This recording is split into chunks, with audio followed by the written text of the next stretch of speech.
வீடியோக்குள்ளே போகிறதுக்கு முன்னாடி நம்ம ராமச்சந்திரன் துர்கா என் யூடியூப் சேனல் சப்ஸ்கிரைப் பண்ணிக்கோங்க, பெல் பட்டனையும் கிளிக் பண்ணிக்கோங்க.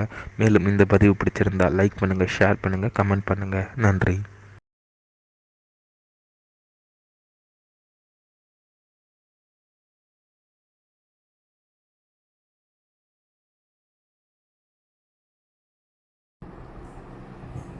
ஸ்ரீகுருப்போ நம. ஹரி ஓம். ஸ்ரீ மகாகணாதிபதையே நம. அனைவருக்கும் முதற்கண் கோடான கோடி நமஸ்காரங்கள், வணக்கங்கள், வந்தனங்கள். அனைவருக்கும் அன்பு கலந்த இனிய ஆசீர்வாதங்கள். நமது ராமச்சந்திரன் துர்கா என்ற யூடியூப் சேனலிலே தினம் ஒரு தகவல் என்கின்ற தலைப்பிலே வேத தர்ம சாஸ்திரத்தில் வியாச பகவானால் எழுதப்பட்ட உண்மையான விஷயம். க்ஷத்ரிய வர்ணக்காரர்கள் தங்களுடைய வாழ்க்கையில் தாங்கள் எப்படி நடந்து கொள்ள வேண்டும் என்பதை பற்றி நமது சேனலிலே தினந்தோறும் பதிவிடப்பட்டு வருகின்றோம்.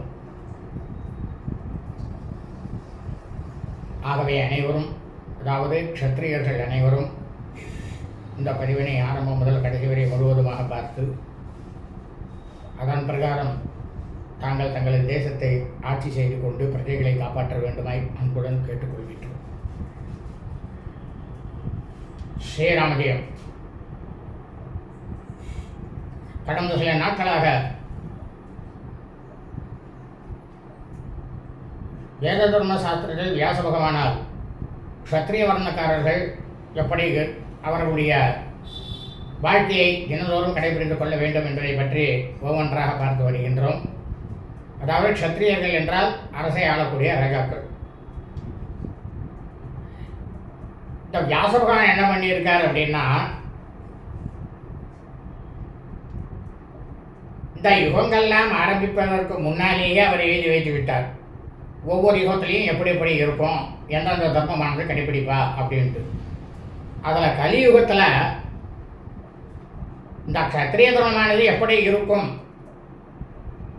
என்பதை பற்றி தான் இன்று முதல் பதிவிட இருக்கின்றோம் என்பதை அன்புடன் தெரிவித்துக் கொள்கின்றோம்.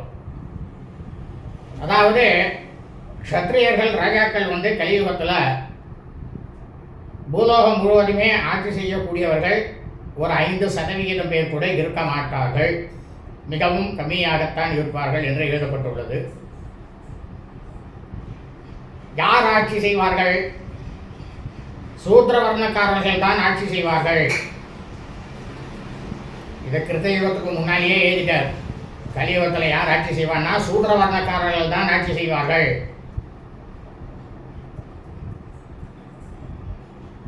அவர்கள் பிராமணர்களை படாத பாடுபடுத்துவார்கள். க்ஷத்ரிய தர்மமானது க்ஷத்ரியர்களானவர்கள் முழுவதும் இருக்க மாட்டார்கள்.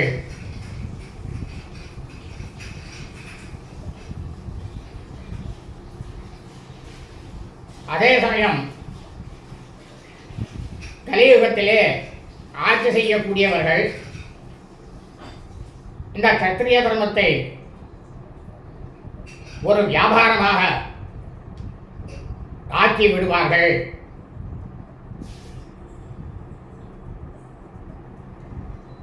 நாட்டை அரசு ஆள்றதுனாக்க அதை ஒரு வியாபார ரீதியாக பண்ணிடுவா. அனைத்து விதமான அதர்ம செயல்களும் கண்டிப்பாக நடக்கும். அதாவது க்ஷத்ரிய வர்ணத்துக்கு அப்புறமா கடைசியாக சொல்லுவான் உங்களுக்கு அவளுக்கெல்லாம் இருக்கக்கூடியது என்னன்றது. இந்த சூத்திர வர்ணக்காரர்களுக்கு கடைசியாக தான் வரும். இந்த சூத்திர வர்ணக்காரர்கள் ஆட்சி செய்யும் பொழுது கலியுகத்திலே நாட்டு பிரஜைகளை கொலை செய்வார்கள். யாரு? அந்த ராஜாக்களே, நாட்டை ஆளக்கூடியவர்களே. யாரும் தவறாதான் நினைக்க வேண்டாம். இதை தர்மசாஸ்திரத்தில் சொல்லியிருக்கு. அதுதான் இப்பயும் நடந்துருக்கு. நான் இப்போ நடக்கிறத வச்சு நான் சொல்லலை, தர்மசாஸ்திரத்தில் சொல்றதை மட்டும்தான் சொல்கிறேன். ஸ்திரீகளை அபகரித்து செல்வார்கள்.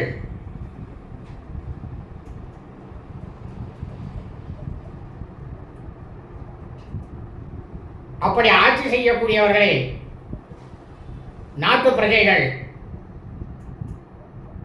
ஏதாவது எதிர்த்து கேள்வியை கேட்டால் அவர்களுக்கு மரணமானது நிச்சயம். யாரால நடக்கும்? அந்த ஆட்சி செய்யக்கூடிய ராஜாவால நடக்கும்.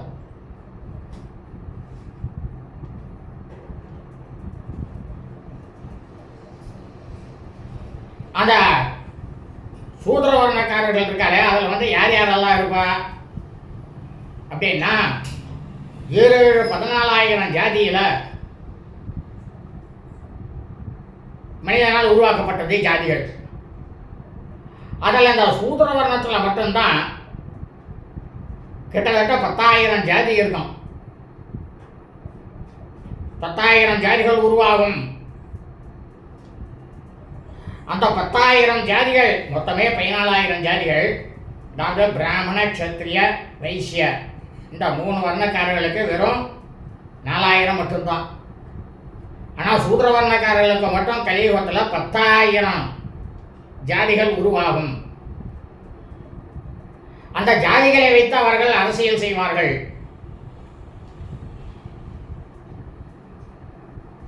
தனக்கென்று ஒன்றை வைத்துக்கொண்டு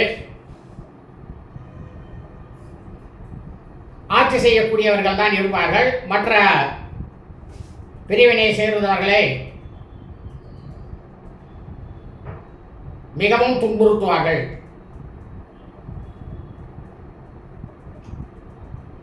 இது இந்த பூலோகம் முழுக்கவும்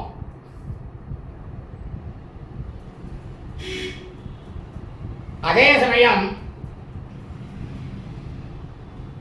அந்த தேசத்தை ஆளக்கூடியவர்கள் நிச்சயமாக கொலை செய்த கொலகார பாவியாகத்தான் இருப்பார்.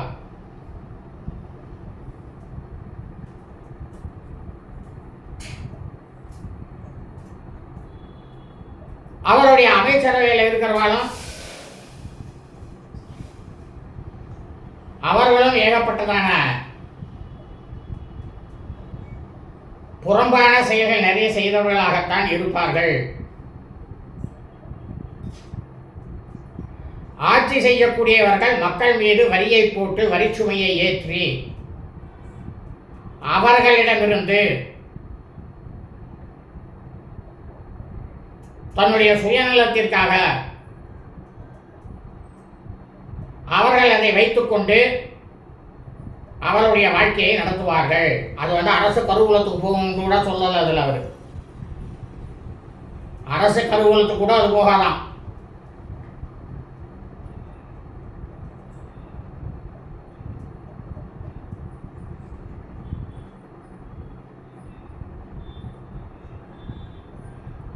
அப்படி இந்த நாட்டு பிரஜைகள் அதை அவர் எழுதுகிறார். என்ன தெரியுமா எழுதுகிறார்? அப்படி இருக்கக்கூடிய அந்த சூத்திரவர்ணக்காரர்களிலும் ஓரளவுக்கு மனம் படைத்தவர்கள், தர்மத்தை நிலைநாட்டக்கூடியவர்கள் யார் என்று பார்க்க வேண்டும். அவர்களைத்தான் நாட்டு பிரஜைகள் நமது தேசத்திற்கு ராஜாவாக தேர்ந்தெடுக்க வேண்டும்.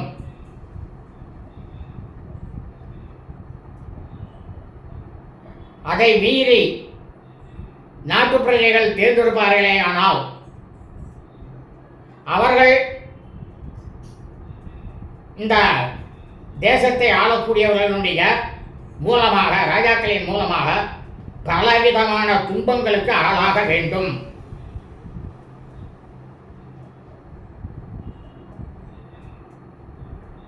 இவை அனைத்தும் க்ஷத்ரிய தர்மத்தில் எழுதியிருக்கார் வியாச பகவான்.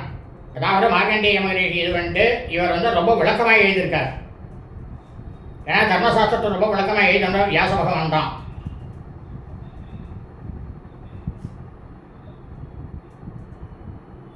நாளை இதனுடைய தொடர்ச்சியானது தாங்கள் அனைவருக்கும் பரிவிட இருக்கின்றோம். ஆகவே அனைவரும் இந்த பதிவினை ஆரம்பம் முதல் கடைசி வரை முழுவதுமாக பார்த்து நமது தேசத்தை ஆளக்கூடியவர்கள் யாராக இருக்க வேண்டும் என்பதை இனியாவது தாங்கள் தான் முடிவு செய்ய வேண்டும் என்பது இந்த பிரபஞ்சம் முழுவதும் மனித பிறவிகளாக பிறந்த அடியனுடைய அனைத்து மெய்யன்பர்களையும் அன்புடன் கேட்டுக்கொள்கின்றேன். லோகா சமஸ்தா ஸ்பினோ பவந்து சுபம் அஸ்து ததாஸ்து.